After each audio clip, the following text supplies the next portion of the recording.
के भारतलाई स्वतन्त्र गराउनको निम्ति मात्र नेपालका नेताहरूले त्यहाँ ब्रिटिस शासकका विरुद्धमा आन्दोलन गरेका थिए? त्यो शान्ति तथा मैत्री सन्धिको धारा 8 मा स्पष्ट रूपमा लेखिएको छ, यस अघि ब्रिटिस कम्पनी र नेपाल सरकार बीच भएका सन्धि सम्झौता सनदपत्रहरू सबै यस धारा बमोजिम खारेज भएको ठहर्दछ भनेर लेखिएको छ। सधैँभरि नेपाललाई रोटी बेटीका सम्बन्ध भन्ने गर्नुहुन्छ नरेन्द्र मोदीजी लगायतका भारतका धेरै नेताहरूले। तर के हो रोटी बेटीको सम्बन्ध भनेको? यस्तै हो। यो निन्दनीय गतिविधिलाई भारत सरकारले अविलम्ब बन्द गर्नुपर्छ, अन्यथा नेपालले युद्धको घोषणा गरेको छ। यो युद्धको घोषणा गोलाबारीमा पनि परिणत हुन सक्छ भन्ने कुरा भारतका शासकहरूले बुझ्न जरुरी छ। भारतका वरिष्ठ पत्रकार आनन्द स्वरूप वर्माले लिपुलेक, कालापानी र लिम्पियाधुरा नेपालको भूभाग हो, भारतले यस्तो ज्यादती गर्न हुँदैन भनेर मुख खोल्नु भएको छ। त्यसो भए यो फिर्ता गर्छौं भनेर जवाब दिनुको अर्को विकल्प छैन।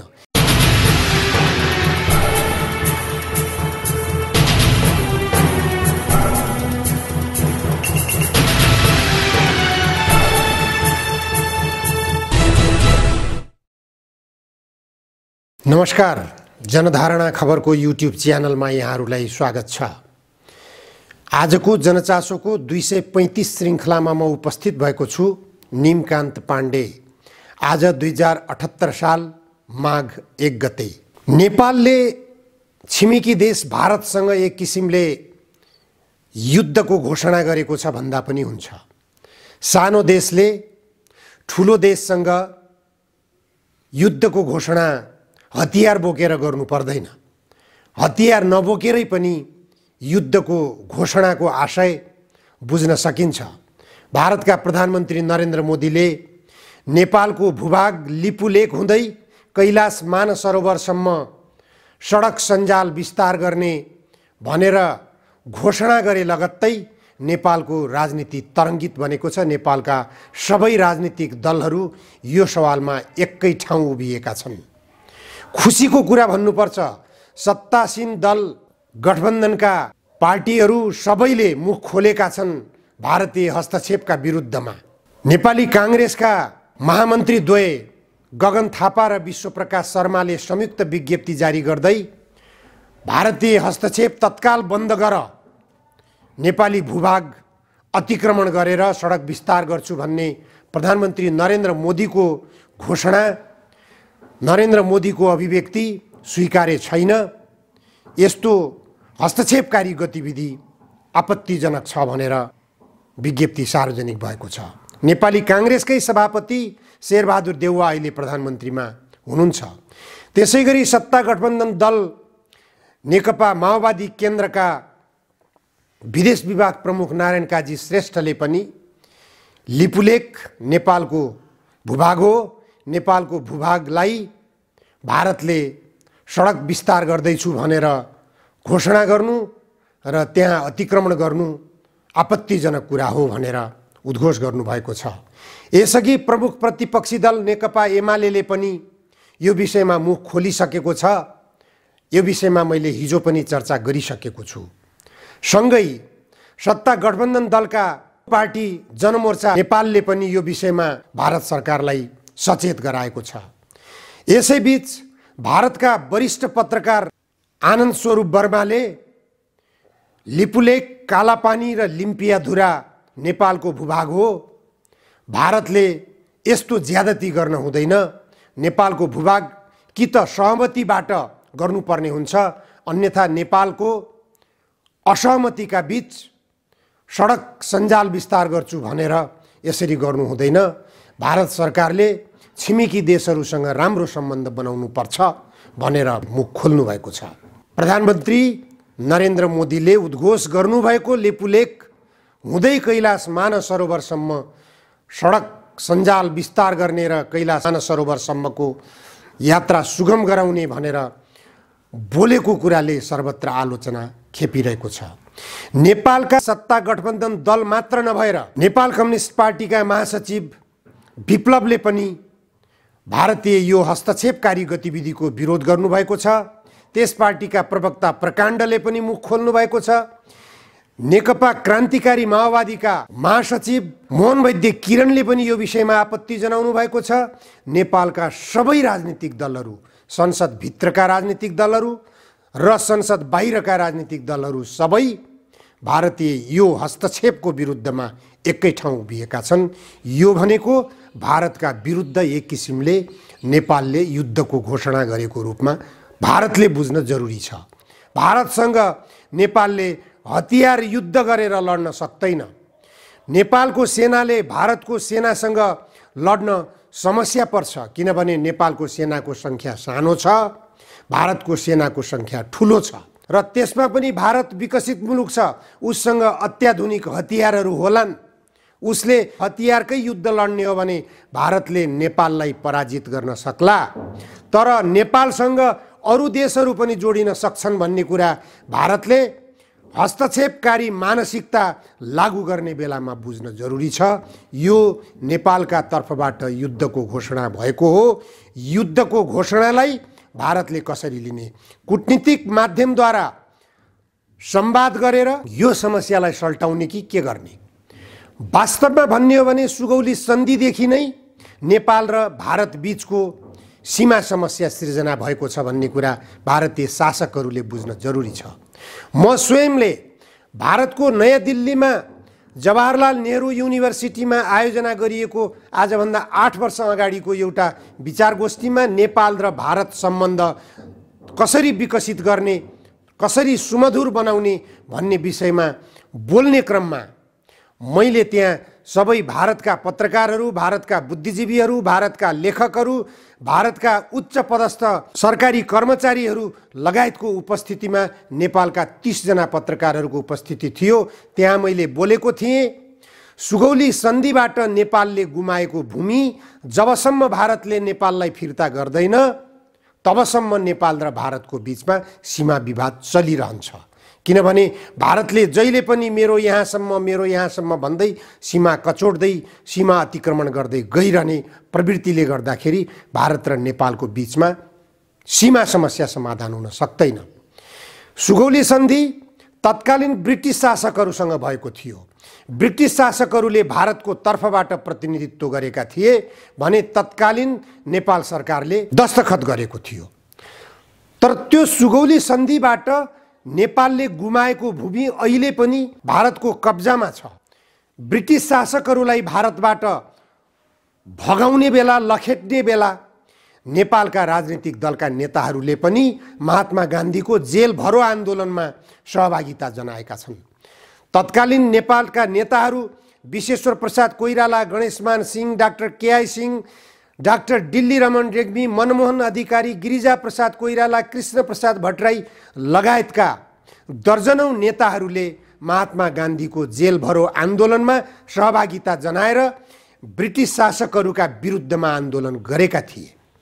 के भारतलाई स्वतन्त्र गराउनको निम्ति मात्र नेपालका नेताहरूले त्यहाँ ब्रिटिस शासकका विरुद्धमा आन्दोलन गरेका थिए? यो विषयमा नेपालका राजनीतिक दलका नेताहरूले भारतीय शासकहरूसँग संवाद थालनी गर्न जरुरी छ। नेपालको भूमि समेत ब्रिटिस शासकहरूले ओगटेका हुनाले सुगौली सन्धिको नामबाट नेपाली भूमि अतिक्रमण गरेर ब्रिटिस शासकहरूले कब्जा गरेर राखेको हुनाले त्यो भूमि समेत फिर्ता गराउने सोचका साथ नेपालका शासकहरूले, नेपालका तत्कालीन राजनीतिक दलका नेताहरूले भारतमा आन्दोलन गरेर महात्मा गान्धीलाई आन्दोलनमा साथ दिएर जेल जीवन पनि बिताएका थिए। अन्ततः ब्रिटिस शासकहरू भागेर गएका थिए। ब्रिटिस शासकहरू भागेर गइसकेपछि 1950 मा नेपाल र भारत बीच शान्ति तथा मैत्री सन्धि भयो। त्यो शान्ति तथा मैत्री सन्धिको धारा 8 मा स्पष्ट रूपमा लेखिएको छ, यस अघि ब्रिटिस कम्पनी र नेपाल सरकार बीच भएका सन्धि, सम्झौता, सनदपत्रहरू सबै यस धारा बमोजिम खारेज भएको ठहर्दछ भनेर लेखिएको छ। त्यसो भए सुगौली सन्धि त्यही सन् 50 को सन्धिको धारा 8 ले खारेज गरेको स्पष्ट हुन्छ। भारत सरकारले यो कुरा किन नबुझ्ने? नरेन्द्र मोदीजीले यो कुरा किन नबुझ्ने? सधैँभरि नेपाललाई रोटी बेटीका सम्बन्ध भन्ने गर्नुहुन्छ नरेन्द्र मोदीजी लगायतका भारतका धेरै नेताहरूले। तर के हो रोटी बेटीको सम्बन्ध भनेको? यस्तै हो। यस्तैलाई भनिन्छ रोटी बेटीको सम्बन्ध। छिमेकी देशको भूभाग ओगटेर राख्ने, अझ भएन भनेर नेपालको संसदबाट समेत पारित भइसकेको नक्सा त्यसलाई समेत ओगटेर सडक विस्तार गर्छु भनेर दम्भ प्रकट गर्ने, यो धृष्टता सर्वथा निन्दनीय छ। यो निन्दनीय गतिविधिलाई भारत सरकारले अविलम्ब बन्द गर्नुपर्छ, अन्यथा नेपालले युद्धको घोषणा गरेको छ। यो युद्धको घोषणा गोलाबारीमा पनि परिणत हुन सक्छ भन्ने कुरा भारतका शासकहरूले बुझ्न जरुरी छ। यसैबीच अमेरिकाले नेपालमा लागू गर्न खोजेको एमसीसी सम्झौताको विरुद्धमा नेपाल आन्दोलित छ। नेपालका संसद बाहिरका सबै राजनीतिक दलहरू आन्दोलित भइरहेको अवस्थामा संसदभित्रका राजनीतिक दलका नेताहरू पनि अब एमसीसी सम्झौता नेपालको हितमा छैन, नेपालको जल सम्पदामा आफ्नो स्वामित्व गुमाउँछ यो सम्झौताले, त्यसकारण यो सम्झौता खारेज गर्नुपर्छ भन्ने सोचमा संसदभित्रका राजनीतिक दलहरू, खास गरेर सत्ता गठबन्धन दलका नेताहरू पनि पुगिसकेका छन् भन्ने कुरा स्पष्ट भएको छ। सत्तासीन दल नेपाली काङ्ग्रेसका उपसभापति धनराज गुरुङले स्पष्ट रूपमा भन्नुभएको छ, यदि नेपालको राष्ट्रिय स्वाधीनताको विरुद्धमा एमसीसी सम्झौता छ भने यसमा यताउति आनाकानी नगरेर यसलाई फिर्ता गर्ने काम गर्नुपर्छ। सम्झौतामा संशोधन गर्न अमेरिका तयार हुन्छ। अमेरिकाले संशोधन गरेर नेपालको राष्ट्रिय हितको सम्वर्धन गर्छ। नेपालको राष्ट्रिय हित अनुकूल सम्झौतालाई संशोधन गर्न यदि अमेरिका तयार हुन्छ भने सम्झौता गरे भयो, सम्झौतालाई स्वीकार गरे भयो, होइन भने यथास्थितिमा नै सम्झौता पारित गरिनुपर्छ भनेर अमेरिकाले हठ गरिरहन्छ, जिद्दी गरिरहन्छ भने यो सम्झौतालाई फिर्ता गरिदिए हुन्छ। यसमा आनाकानी गर्नुको कुनै अर्थ छैन भनेर भन्नुभएको छ। धनराज गुरुङ नेपाली काङ्ग्रेसमा स्पष्ट वक्ताको रूपमा चिनिनुहुन्छ। यसअघि महामन्त्रीमा निर्वाचित नहुँदै गगन थापाले पनि यस्तै अभिव्यक्ति दिनुभएको थियो।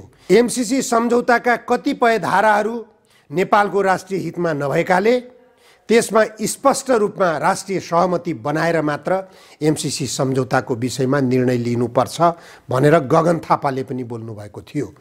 यसबाट स्पष्ट हुन्छ नेपालमा एमसीसी सम्झौताको बारेमा पनि एक किसिमको राष्ट्रिय सहमति बनिसकेको छ। राष्ट्रिय सहमति के त भने एमसीसी सम्झौता नेपालको हितमा छैन भन्ने कुरा राष्ट्रिय सहमति बनिसकेको रूपमा यसलाई लिनुपर्दछ।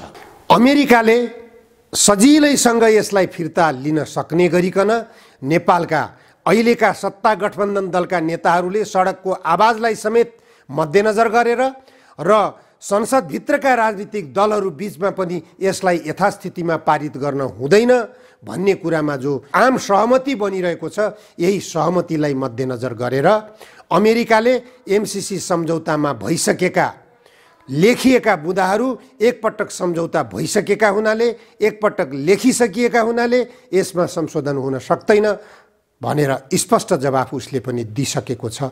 त्यसो भए यो फिर्ता गर्छौँ भनेर जवाफ दिनुको अर्को विकल्प छैन। नेपाललाई सुरक्षित राख्न, नेपालमा राष्ट्रिय सहमति बनाउन, नेपालको राष्ट्रिय अखण्डता र सार्वभौम सत्ताको सवालमा नेपालका सबै राजनीतिक दलहरू एउटै मञ्चमा उभिएको अहिलेको अवस्था, एक ढिक्का भएको अहिलेको अवस्थामा सत्ता गठबन्धन दलका नेताहरूले यो परिस्थितिलाई निकै सुझबुझका साथ, निकै गम्भीर रूपले यो नेपालको ठुलो गौरवको कुरा हो। नेपाल एक ढिक्का भएको छ, नेपालका सबै राजनीतिक दलहरू एक ढिक्का भएका छन् भन्ने रूपमा बुझ्नु पर्दछ।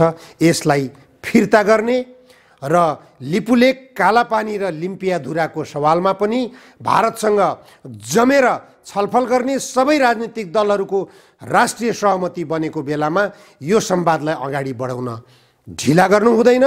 सुगौली सन्धि खारेज गरिएको छ।